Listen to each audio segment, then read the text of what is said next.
Hello again everyone, I'm back in the Range Rover yet again for another explainer style video.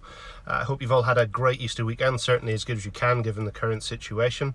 This question comes from a past student of mine, Emily Mason, and she has asked how to execute a successful handbrake turn, and that's exactly what we're going to look at now. So the humble handbrake turn might be one of the more understated and overlooked techniques used in rally. However, from a training and coaching perspective, it could not be more useful. There are many things that the handbrake turn can show you and teach you, certainly from a fundamental point of view, and hopefully these are things that I will show you throughout the video. But as a technique, it's certainly something that I would teach you as a driver, as a fail-safe or a backup technique to be used where perhaps you haven't got the entry energy that you need to get round that particular corner using a weight transfer technique, or perhaps you've tried a weight transfer technique and the technique itself has failed. The handbrake turn will always turn you in if it's used correctly. Now, I'm fairly confident that when Emily posed this question, she was thinking of her time in the Mark II escorts at rally school. So for the purpose of this video, we're going to keep that theme. We're going to keep it rear wheel drive and focus on that. Now, there are four key things that you need from the car itself in order for the handbrake turn to work. First of those would be entry speed. You're then going to need to start thinking about your steering, the use of the clutch and the handbrake itself. And we're going to look at those in great detail now. So focusing on the speed element first, or more importantly the approach energy, how much energy you need to carry into this particular technique to get it to work for you, is the bit that we're going to focus on now. Now, I said earlier that from a training or a coaching perspective that the handbrake turn allows us to pick out and focus on various things so that we can see if you're understanding those correctly, and this is certainly one of those examples. Okay, so on the approach into this particular technique, you're going to be focused on many things: the distance from the object that you're trying to get round, or the corner you're trying to get round, your approach speed. We can judge speed and distance quite accurately with the way that our eyes are laid out. We interpret that information very accurately, and we're going to utilize that. Other things that I'd like you to be aware of are surface type. You know, are you on gravel, tarmac, is the surface wet or dry? All of these things again play a part, but you need to be consciously aware of those things, as well as perhaps you're going uphill or downhill. Each and every one of those key elements that I've asked you to pay attention to there will influence how much energy you need to carry in, and how you gauge this is certainly through repetition of the particular technique, but is by going in with an understanding of if you're not carrying in enough energy, the technique won't work. You'll pull the handbrake and the car won't slide. If you carry in too much energy, the car will perhaps slide at a higher rate of turn, or even go backwards before you go forwards. So there you have a usable range of input. So being able to visually assess the situation on the approach is crucial. You have to be consciously aware of all that information, store it, and then feel what happens to the car on the other side. And then connecting those two things together will help you dial that in. So approach energy, approach speed, that is what we're interested in. So another control that we're going to focus on the use of is the clutch. Now, the clutch we're going to use to disconnect the drive to the rear wheels so that we can then freely play around with the wheel rotation using the handbrake. If you didn't disconnect the drive to the rear wheels, you would then risk perhaps stalling the car. There are grey areas within the use of the clutch. Okay, if you're traveling fast enough, you're carrying in enough energy, or you're on a low enough grip surface, you can actually get away without using the clutch at all, because all we're trying to achieve with the handbrake is an initiation of a turn. You don't necessarily always need to lock up the back wheels, and because you're not locking up the back wheels, purely changing the rate of speed that they're turning fast enough for the car to break traction at the rear, you can get away in some scenarios without having to touch the clutch at all. Just a gentle tickle on the handbrake will be enough. Hopefully that'll become more apparent as we go through. But the key thing here is that when you are going to use the clutch, it is done to disconnect the drive to the rear wheels, and you're either fully down or fully up. It's like an on-off switch. So as soon as you're finished with the handbrake, you're going to come off the clutch straight away. And when you're going to use the handbrake, make sure, certainly if the grip levels are high and your speed is fairly low, that you're utilizing the clutch all the way to the floor. So the steering element is probably one of the hardest parts of a handbrake turn, or any weight transfer technique for that matter, to get your head round, because you're not steering the vehicle conventionally, but you're used to steering the vehicle conventionally out on the main road in your day-to-day driving. When you're faced with a 180-degree turn, your brain wants to put all of the steering in, because that's purely how it works. That's your brain's understanding of things. And you have to remember that there's parts of your brain that work on repetition, that work on familiarity. And when you're posed with a simple change of direction in a car, the car is familiar, the change in direction is familiar, how you change direction is familiar to your brain, and it understands how to do those things. And because your brain is doing this on a repetitive function, it's done as a reaction response rather than you having to think about it. So when you get to the point where you normally want to change direction, yep, your brain goes, you need all of the steering right now, where in fact you don't. So this is something you need to consciously be aware of, and you need to understand and trust why you don't need lots of steering. So for the handbrake turn or any other technique that you would use to brake the car into a lateral slide, you're going to need to be aware of that for every degree of steering that you put in from dead straight through to about half turn is going to influence the rate of turn, okay, and also make better use of the grip that's available to you. The moment you start going beyond the half turn, two things can happen. One will be that the car will understeer. Okay, and if the front wheels have lost grip, then it's harder to brake the car into a slide because your front wheels are your anchor, they're your pivot point. Okay, the other thing that can happen is if the front wheels have still got grip, the rate of turn will be so high that you won't be able to control the car. Now there's a key thing in here is if you put more than a half turn in, that takes time to input in to the car as a physical input. If the rate of turn is very high, you've then got to get that steering back out quick enough to then regain control of the car, perhaps using counter steer.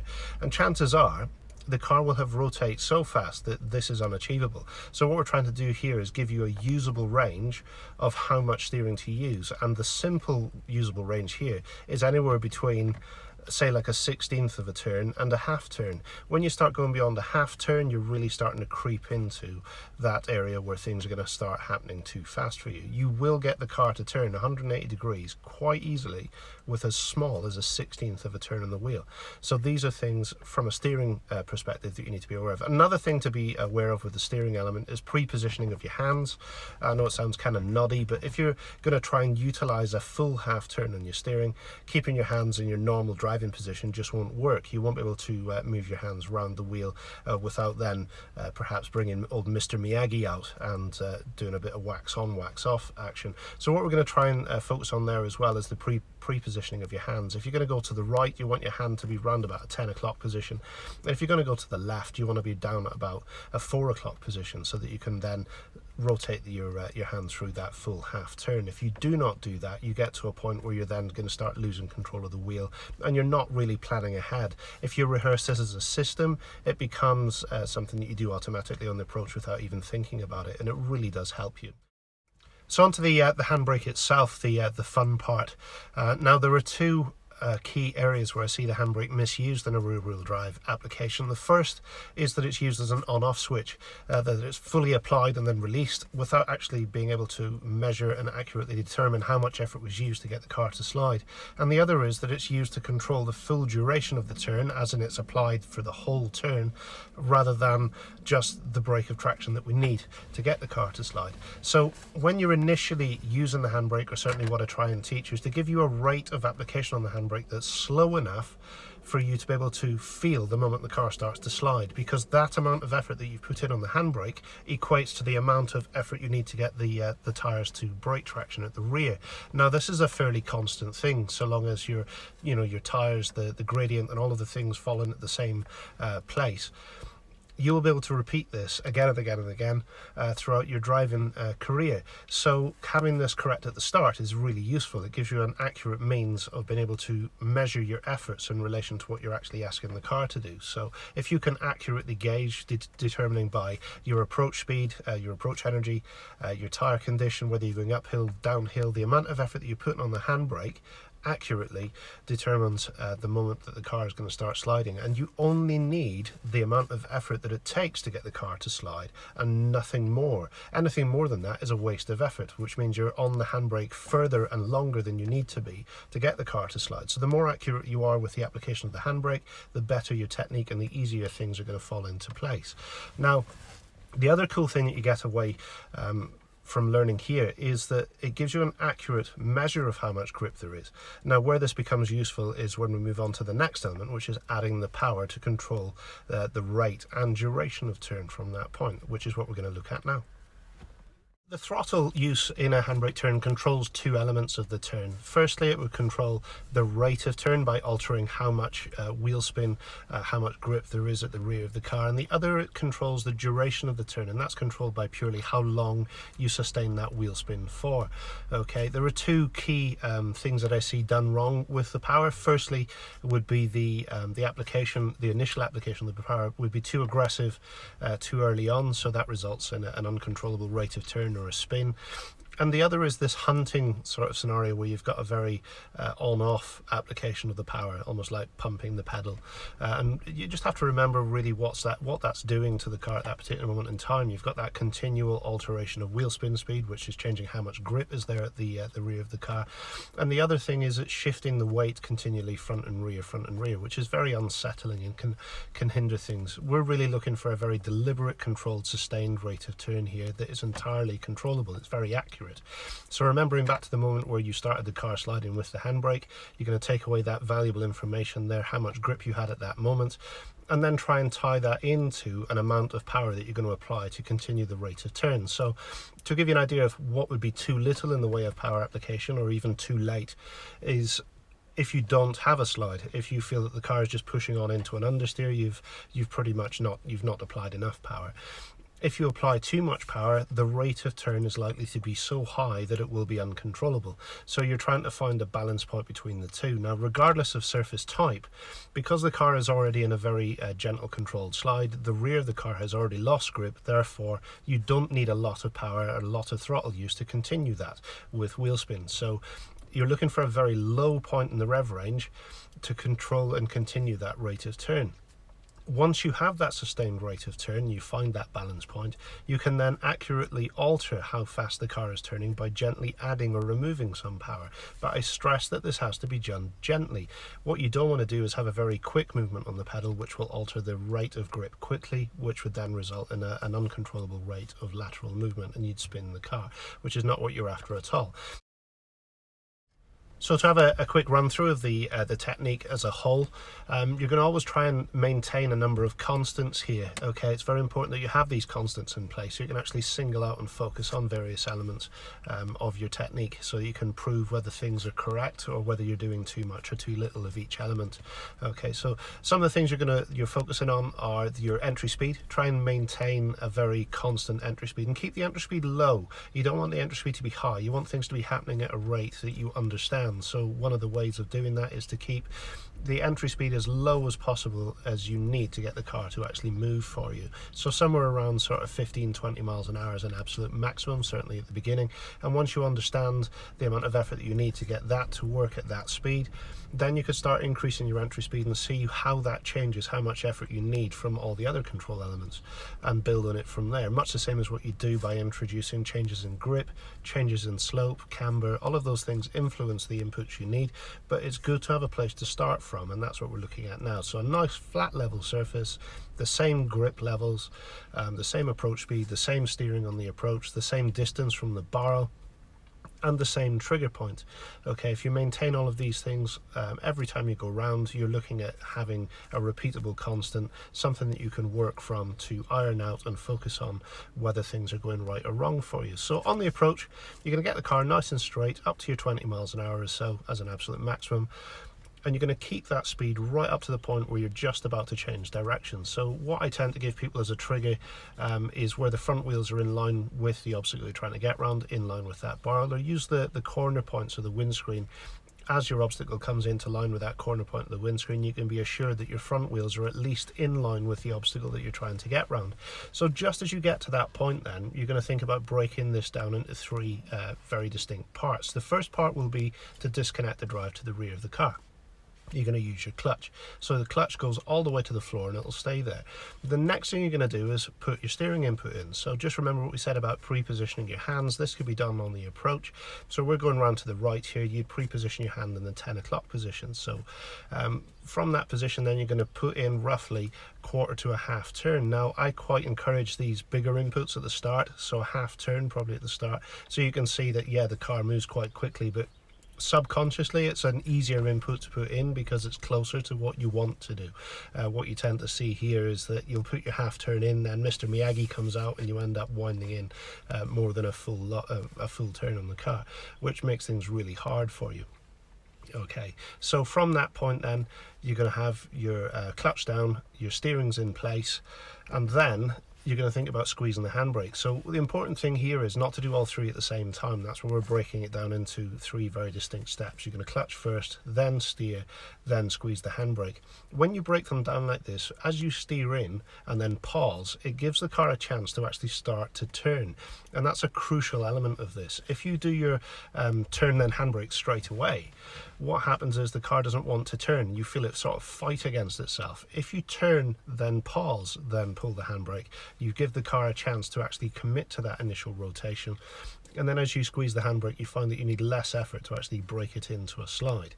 Okay, so three key areas there are your clutch down first, making sure you get the steering in there, and then that squeeze of the handbrake. Just remember that we are looking for a squeeze on the handbrake, just enough effort on the handbrake to get the back of the car to break free. And then at that moment, you're going to let the handbrake go, you're going to come off the clutch, and then you're going to think about adding the power. Okay, now I say thinking about adding the power there, we're looking at a flat level surface here as a constant, but if you were going uphill, or specifically downhill in this case, or the grip level was particularly low, there could be an element of pause here.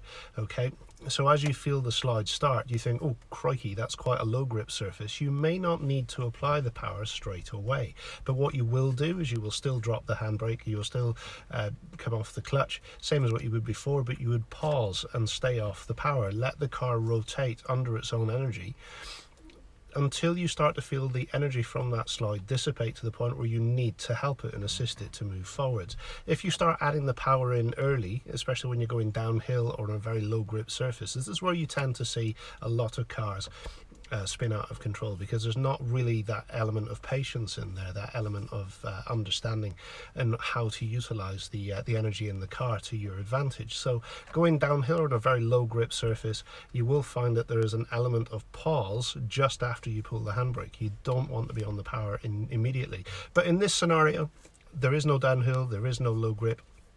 We're purely looking at getting off the handbrake, getting off the clutch, and adding the power, and then controlling that rate of turn.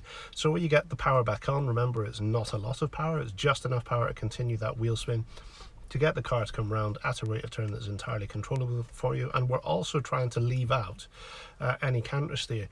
The car will quite happily rotate round a single point rotation with no counter steer here, purely on you controlling the throttle. And that's what we're ultimately trying to achieve here, is that confidence and understanding that it's your utilization of how much power and for how long that controls your rate of turn. It's got nothing to do with the steering whatsoever. If you happen to over rotate on your exit, you've traveled too far, you've overshot your exit line, then you could start worrying about bringing counter steer in. Or if you felt that that was about to happen, by all means, bring the counter steer in. That's still within what we're trying to achieve here. But what you would find is if you counter steer the moment the car starts to slide, is you follow a much larger arc of turn.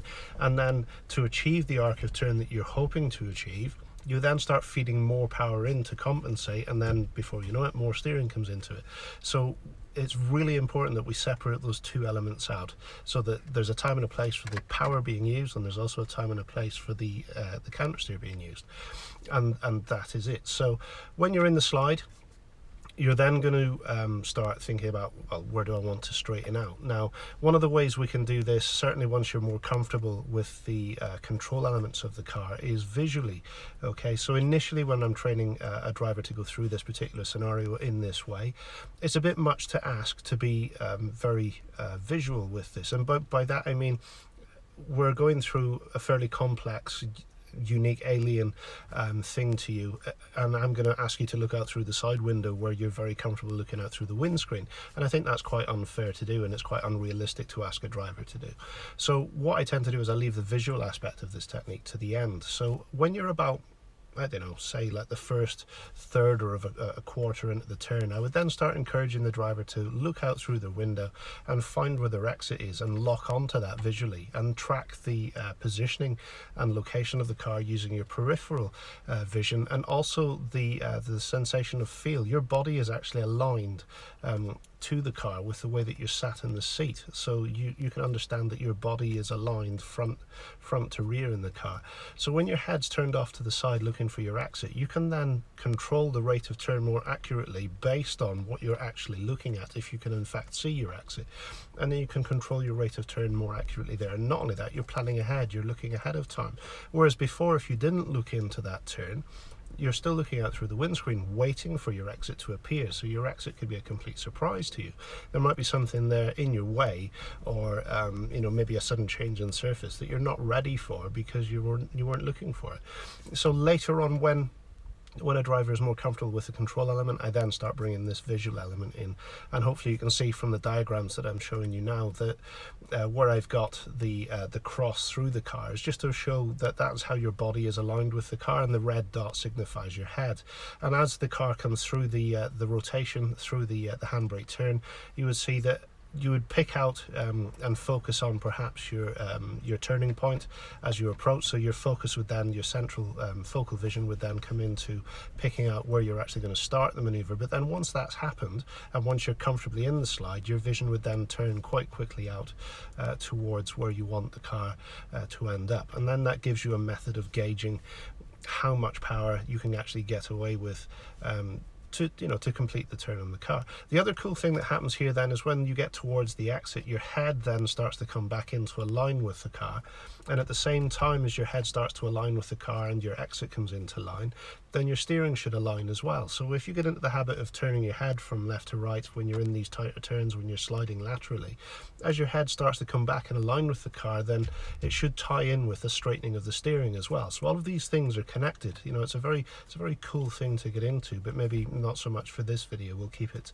on the handbrake turn. It's just to give you an insight into that element. It's another aspect of things. So you're in your slide, you've got a controlled rate of turn, you're getting to the point where you want the car to straighten out. You're going to ease off the power and at the same time take any steering away so that you've got that steering straight all the way through. You can in fact hold your quarter turn all the way through this turn until the very exit. There's no problem with that whatsoever, but you'll probably find that you can bring the wheels back dead straight quite a significant distance before you actually get to the exit of the turn, just so that they're ready, pre-armed straight for when you start easing off the power. When you feel the slide stop and you feel the back of the car start to come back into grip, then that's your moment to then start accelerating away. But don't accelerate aggressively. You know, be patient with this. You've just done this beautiful handbrake turn, you've controlled your rate of turn all the way through, you've got your grip back. The last thing you want to do is throw that grip away by accelerating aggressively. You're going to feed the power in nice and smoothly and then get back up the gears as quickly as you can. Okay, just remember, if you're on a really low grip surface, even on flat and level, it's quite easy to lose the grip again, and you don't want to do that. You want to be quite progressive with your power delivery, and if you can get up a higher gear, it's harder to spin the wheels. So it's a good thing to be thinking about. And that's your handbrake turn. So nice and straight on the approach, you're going to have your clutch, your turn, your pull, you'll feel the slide, you'll get the power on, control that rate of turn all the way through until you get to the exit, and then you're going to start easing off with straight wheels and then progressively accelerate away. So hopefully some of that has made sense, and the training aids, the visuals that I've used there were slightly better than I've had in the past. It was quite good fun playing with the animations. Hopefully you can also see, more importantly, that there's far more to the handbrake turn than what might first be apparent. There are so many things you can learn from this technique if it's taught and indeed learned in the correct manner. Things like your visual cues, the things that you should be looking at, the things that you need to be actually dialing yourself into from a visual point of view. And then there's the effort, not only the effort that you're putting into the car, but what effort you get back from the car in relation to those two things, the visual cues and the effort that you've put in. Once you've tied them all together and you can repeat them, then they become subconscious responses, so that when you're out there on the stages, your brain will pull these triggers out automatically and they'll happen subconsciously. So it'll be familiar with a certain setting, with a certain thing that you're about to do, and it'll just go, hey, I need to put this amount in and that should happen, and I'll do that without you needing to get involved. And what that does is, the more you can have as a subconscious response, the more you can be comfortable and confident with these subconscious responses, the more free brain power you have then to deal with other things that aren't perhaps expected. So it's taking a lot of neural pressure away. You're freeing up a lot more cognitive power to process and deal with new things that you need to think about. which is great. So, which is more of what coaching's about, really. You know, it's about trying to improve your confidence and improve the efficiency in you utilizing your brain power to better achieve the task at hand. And hopefully this has highlighted some of that. So having the ability to tune yourself into the car, tune yourself into the correct visual cues, the amount of feel that you need, the correct things that you should be paying attention to at the right times, gives you a better system of understanding of what it is that you're actually trying to achieve and how you achieve it, and how to measure whether you've done it too much or too little, or how to fine-tune these things. Just remember that because you understand what is too much and what is too little, when you go out there every single time in the car, you'll be able to say, oh, I did too much there, or I did too little there. And you'll be able to, next time in the same scenario, tweak it so that next time it's better. And it's an ever-evolving thing, it's an ever-growing thing, and the more you do it, the more comfortable and the more confident you become with it, and then the less you worry about it, the less you think about it. Now, it's a great thing to say that knowledge dispels fear, but it's true. If you've got a correct knowledge-based system that you've had plenty of time to go out and practice and rehearse time and time again, applying that knowledge in a practical sense to the point where you're proving the system works and you can repeat that time and time again, it gives you confidence. But it's confidence based on known fact and science and repeatability, rather than just, well, I've been around that corner 1,000 times before and it didn't kill me yet, so why shouldn't I be confident about it? There are many different types of confidence, and there are some types of confidence that I don't tend to agree with, and I like confidence to be built on knowledge and understanding of a process that actually works and a system that is repeatable. Thank you very much for your attention in this video. I've really enjoyed doing this one. I've spent hours out in the car, it's cooking in here, but hopefully it's made sense to you, and I look forward to getting some more questions from you in the future. So thanks very much from me, and I'll see you next time.